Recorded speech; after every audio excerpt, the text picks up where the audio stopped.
So hey aspirants, welcome back to our channel again. So आज हम लोग बात करने वाले हैं 28 ऑफ जनवरी 2023 के कुछ करंट अफेयर क्वेश्चंस के ऊपर। So let's get start with the first question and the first question is prime minister Narendra Modi interact with student in the Pariksha Pe Charcha program at which stadium in New Delhi? So right answer of first is it's a D, which is Talkatora stadium. Okay, Talkatora stadium जो है वो new Delhi में यहाँ पे situated है, काफ़ी अच्छा है, काफ़ी बड़ा। ओके, अब हम बात कर लेते हैं यहाँ पे।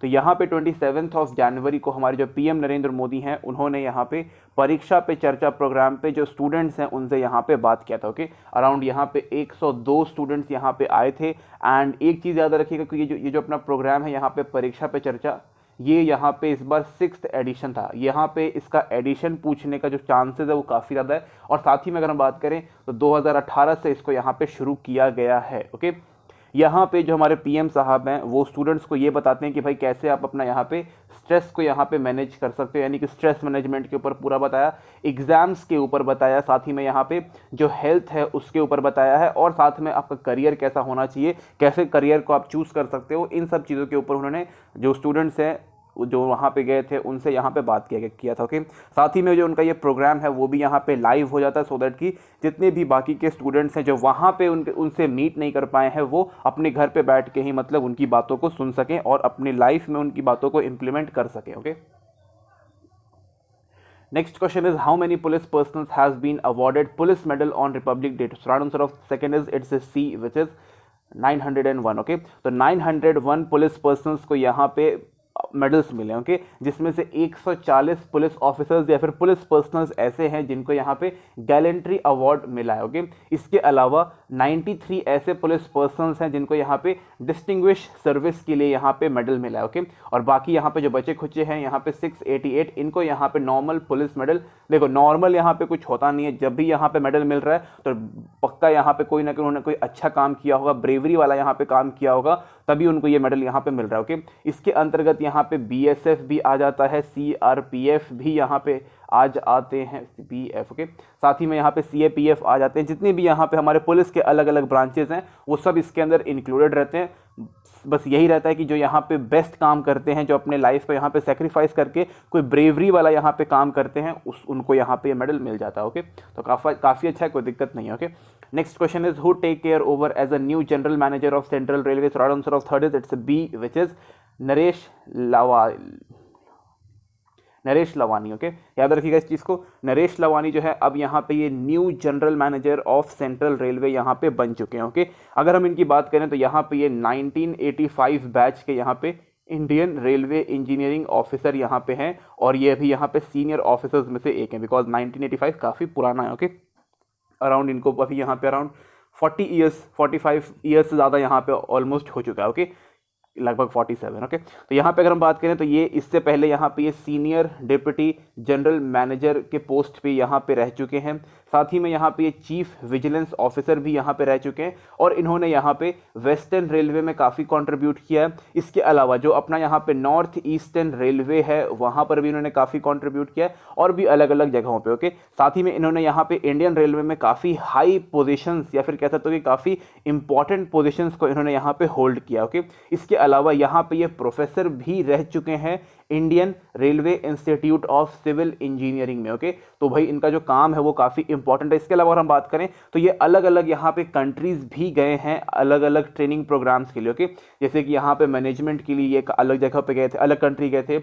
उसके अलावा अलग अलग चीज़ों के ऊपर, जैसे कि यहाँ पे जो अपना रेलवे ट्रैक होता है उसको मैनेज करने के लिए, उसको कंट्रोल कैसे करना, उन सब की ट्रेनिंग के लिए ये बाहर पढ़ाई करने के लिए भी गए हैं जब ये सर्विस में थे तभी। ओके, तो ये काफ़ी यहाँ पे इंपॉर्टेंट है, एंड अभी इनको जनरल मैनेजर यहाँ पे बना दिया गया है सेंट्रल रेलवे का। Okay, next question is World Custom Organisation celebrates International Custom Day on which day every year? Right answer of fourth is it's a D, which is January 26। Okay, इसके ऊपर हमने पहले भी बात किया हुआ है, कल ही बात किया था इसके ऊपर हमने, एंड आज मैं फिर से बोल रहा हूँ बिकॉज ये थोड़ा सा मतलब इसके अंदर मैं और कुछ चीज़ें इसमें बताने वाला हूँ। कि तो वर्ल्ड कस्टम ऑर्गेनाइजेशन जो है ये यहाँ पे बेसिकली ऑर्गेनाइज करता है हर चीज़ को, अब हम बात करेंगे इसकी हिस्ट्री की। ओके, तो जो वर्ल्ड कस्टम ऑर्गेनाइजेशन है इसने यहाँ पे अपना फर्स्ट सेशन जो है वो 26 जनवरी 1953 को यहाँ पे किया था, और उसी दिन से यहाँ पे इंटरनेशनल कस्टम्स डे जो है उन्होंने यहाँ पे शुरू कर दिया था। ओके, अगर हम बात करें तो यहाँ पे 183 मेंबर्स इसके अंदर है, और अराउंड 98% का जो यहाँ पे वर्ल्ड ट्रेड होता है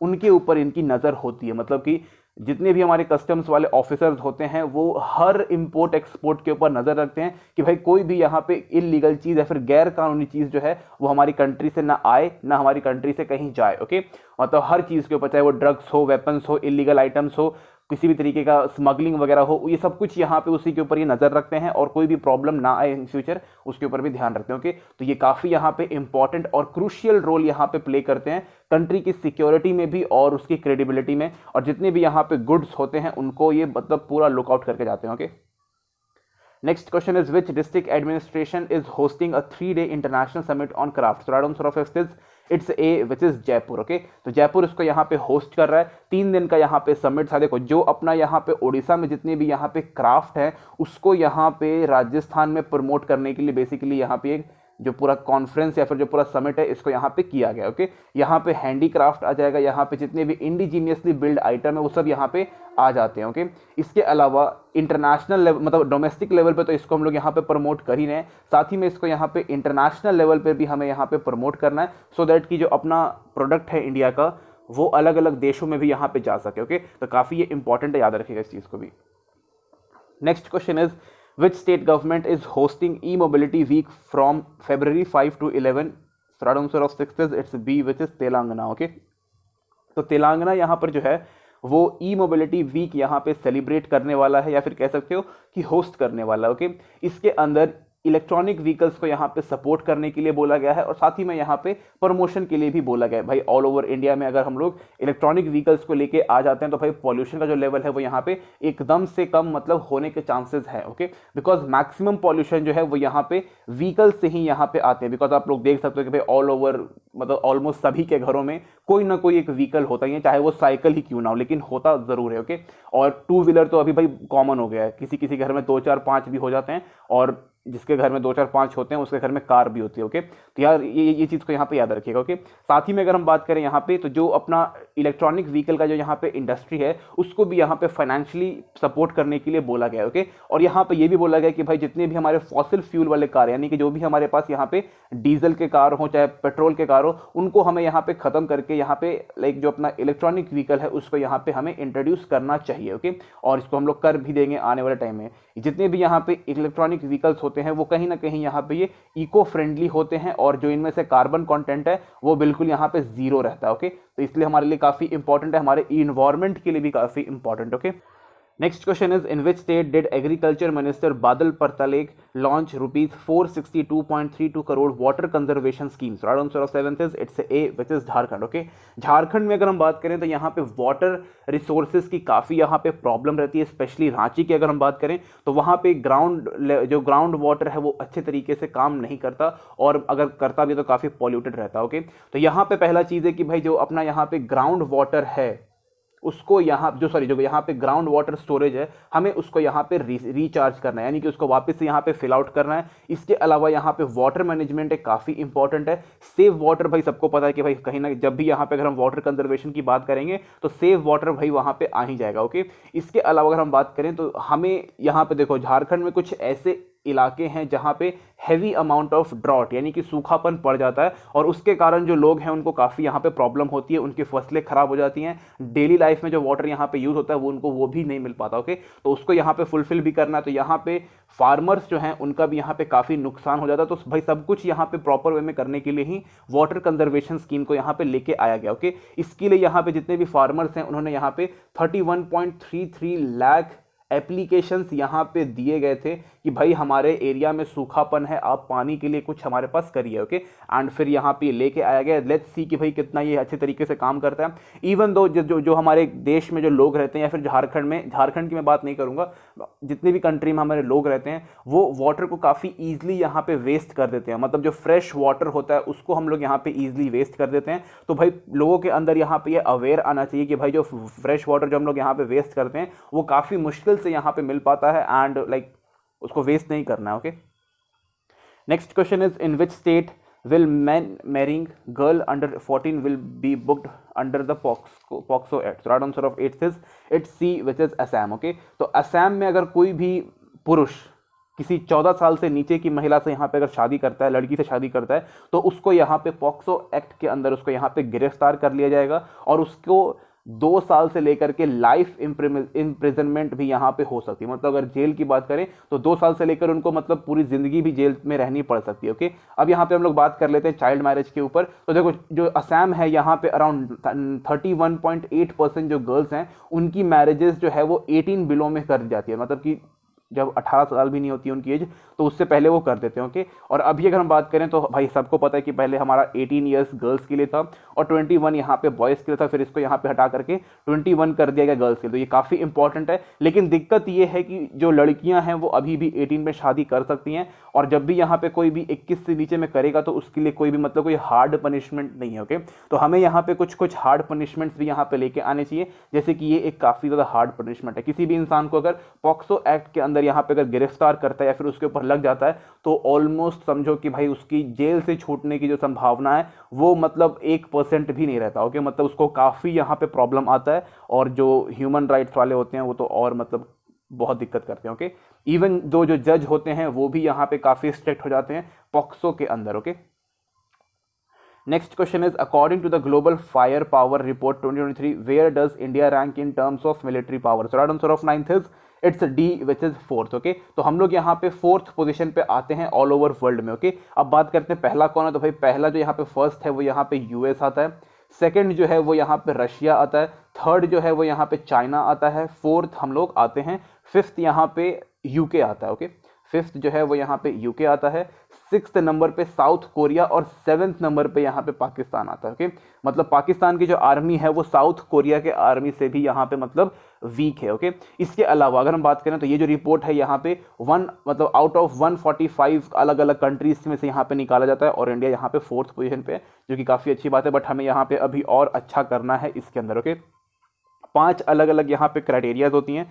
पहला है मैन पावर, इसके बाद है यहाँ पे लैंड फोर्स, इसके बाद है अपना एयर फोर्स मतलब एयर पावर। ओके, इसके अलावा नेचुरल रिसोर्सेज, नेवल फोर्सेज और यहाँ पे लॉजिस्टिक एंड फाइनेंस। ओके, इन ये कुछ यहाँ पे 5-6 अलग अलग यहाँ पे क्राइटेरियाज हैं, जो भी यहाँ पे बेस्ट होता है उसको टॉप पे रखा जाता है। ओके, तो हमारे पास अगर हम बात करें तो हमारे पास सिर्फ फाइनेंस का ही थोड़ा बहुत प्रॉब्लम है, अदरवाइज हमारे पास मैन पावर बहुत ज़्यादा है, एयर पावर भी काफ़ी अच्छा खासा है और नेवल पावर भी यहाँ पे काफ़ी मतलब बेहतरीन है। ओके, और हमें कुछ किसी चीज़ की ज़रूरत नहीं है, बस यहाँ पे फाइनेंस की थोड़ी सी प्रॉब्लम है। Okay, next question is in which country did the United States launch several new initiative and scheme to reduce delay in visa pass processing? Right answer of 10th is it's D, which is India. Okay, तो देखो जब भी यहाँ पे कोई भी Indian यहाँ पे यूएस में जाने के लिए वीज़ा में अप्लाई करता है, स्पेशली तब जब वो यहाँ पे किसी काम से जा रहा है, मतलब वर्किंग वहाँ उस कंट्री में मतलब यूएस में जा रहा है काम करने के लिए, तब तो मतलब अराउंड उसको यहाँ पे 15 डेज यहाँ पे लग जाता है उसके वीज़ा को यहाँ पे कंफर्म होने के लिए। ओके,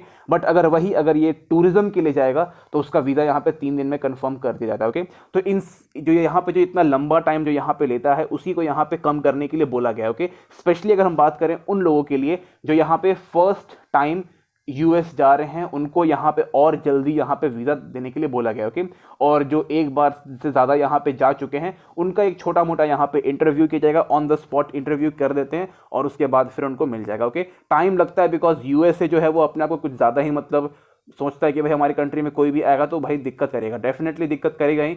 यूएस ने ऑल ओवर वर्ल्ड में दिक्कत करके रखा हुआ है तो भाई होगा, ठीक है, तो प्रॉब्लम होता है यूएस को बहुत ज़्यादा। ओके, स्पेशली एशिया के जितने भी कंट्रीज हैं उनसे। ओके, एशिया और अफ्रीका से, उनको यूरोप से कोई प्रॉब्लम नहीं है, एशिया और अफ्रीका से काफ़ी प्रॉब्लम होता है।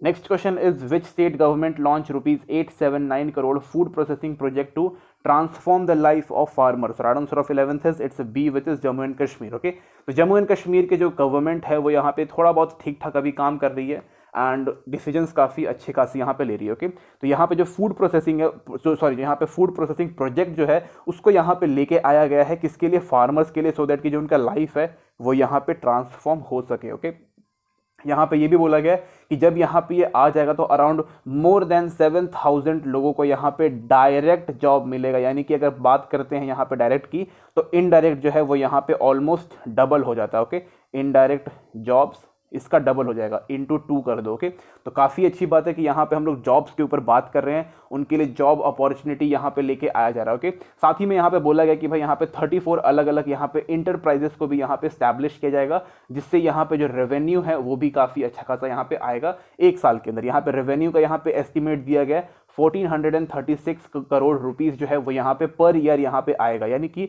हमने इन्वेस्ट किया इतना और 1 साल के अंदर इतना रेवेन्यू आने के लिए बोला। ओके, तो गवर्नमेंट के लिए भी यहाँ पे ये काफ़ी फायदे वाली चीज़ है, इसलिए यहाँ पे इसको लेके आया जा रहा है। एंड फूड प्रोसेसिंग में अगर इंडिया काफ़ी अगर अच्छा खासा हो जाएगा तो हम लोग लीडिंग बन सकते हैं। ओके, चाइना को पीछे कर देंगे और जितनी भी कंट्रीज हैं उन सबको पीछे कर सकते हैं, और इंडिया का जितना भी सामान है वो वर्ल्ड क्लास बन जाएगा, लीडिंग बन जाएगा और काफ़ी अच्छा होगा। Okay, next question is when we celebrate birth anniversary of Lala Lajpat Rai every year. So right answer of 12th is it's C, which is 28th of January. Okay, तो 28th of January 1865 के दिन उनका यहाँ पे जन्म हुआ था। और अगर हम बात पंजाब में जन्म हुआ था, और अगर हम बात करें यहाँ पे तो ये काफ़ी प्रोमिनेंट नेशनलिस्ट लीडर रह चुके हैं पंजाब के। ओके, पंजाब मतलब पंजाब में अगर सबसे बड़े लीडर की बात करें तो वो लाला लाजपत राय जी ही थे। ओके, इसके अलावा वो इन्होंने यहाँ पे स्ट्रगल फॉर फ्रीडम में भी यहाँ पे इन्होंने काफ़ी इंपॉर्टेंट रोल प्ले किया था। इनको यहाँ पे पंजाब केसरी यानी कि द लायन ऑफ पंजाब के नाम से भी इनको जानते थे, या फिर कह सकते हो कि इनको यहाँ पे टाइटल मिला था। ओके,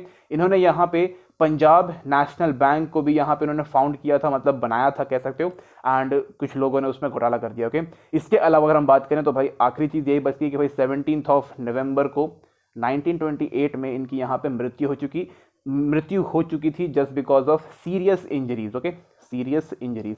हुआ क्या था कि जब हम लोग यहाँ पे साइमन कमीशन का यहाँ पे विरोध कर रहे थे तो लाला लाजपत राय जो थे यहाँ पे, उन्होंने काफ़ी यहाँ पे बढ़ चढ़ के यहाँ पे परफॉर्मेंस अपना दिया था और इसमें पार्टिसिपेट किया था। यहाँ पे एक सांडस नाम का यहाँ पे एक कह सकते हो कि भाई एसपी था। ओके, एसपी लेवल का था एक पुलिस वाला, उन्होंने देखा लाला लाजपत राय को और उन्होंने यहाँ पे लाठी चार्ज कर दिया। ओके, उसकी वजह से लाला लाजपत राय को काफ़ी मतलब घेर के मारा गया था। ओके, और उसी में यहाँ पे इनको काफ़ी सीरियस इंजरीज आई थी and after period of time मतलब कुछ दिनों के बाद फिर उनकी यहाँ पे मृत्यु हो गई थी। ओके, फिर क्या हुआ, सांडर्स जो था उसको यहाँ पे भगत सिंह जी ने यहाँ पे मार दिया और फिर भगत सिंह को इसी की हत्या में यहाँ पे मतलब कह सकते हो कि फिर इनको मतलब हैंग कर दिया था। ओके, फांसी दे दी गई थी। पर सब ये लोग भाई हमारे लिए शहीद हैं, सब ने यहाँ पे कंट्री के लिए कुछ ना कुछ किया है एंड भाई देश के लिए काम करना अपने आप में काफ़ी गौरवशाली रहता है। Okay, so this is it guys, thank you and thank you watching this video.